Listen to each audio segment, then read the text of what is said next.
Hi, I'm Jim Dawson, Vice President of the Seattle Chinese Garden. And I'm Paige Miller, the other Vice President of the Seattle Chinese Garden. Paige and I are just going to have a conversation about somebody who's very special to us, Nobie Chan.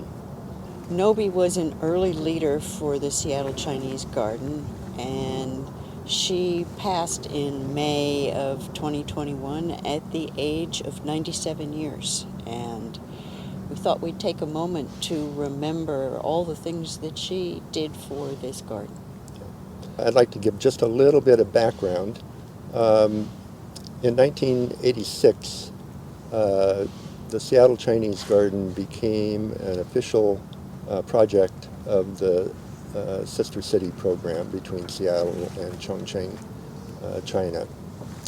And as part of that, we invited the garden designers that were going to be designing the garden here in Seattle to Seattle to help us select a site for the garden. So they came in May of 1980. And about a week after they went back, I got a phone call from Nobie Chan. She introduced herself. Hi, I'm Nobie Chan. I'm calling from South Seattle Community College on behalf of the college president, Jerry Brocky.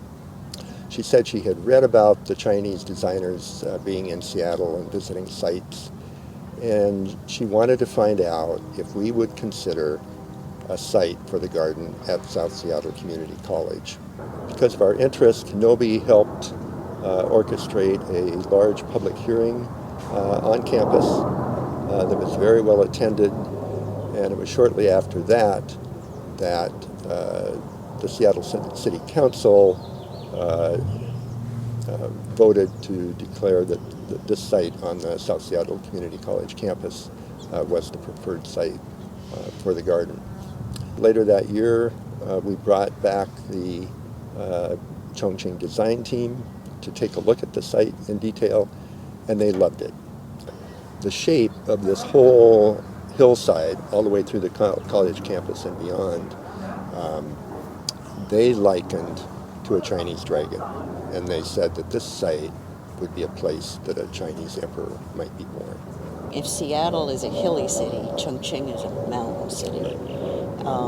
It's known as the Mountain City.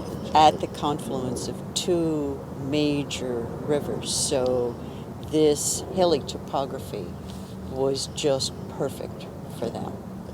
From the beginning, Nobie played an essential role in the garden being here.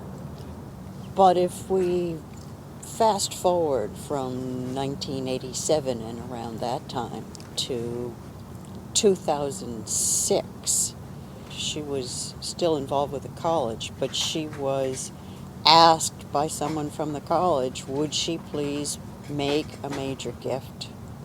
And she declined. And that was a challenge for us. Above and beyond just understanding the project through your description, what was the trigger that really convinced her to make that larger gift? So, Jim, I think it's this.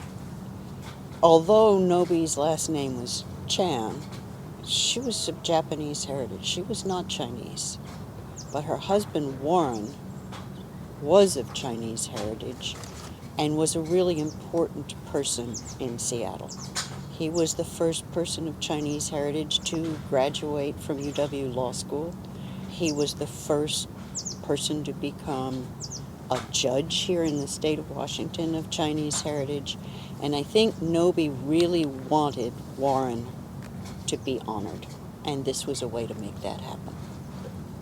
So Nobie played really two big roles in the development of this garden. First, she was the one that actually brought this garden site to our attention.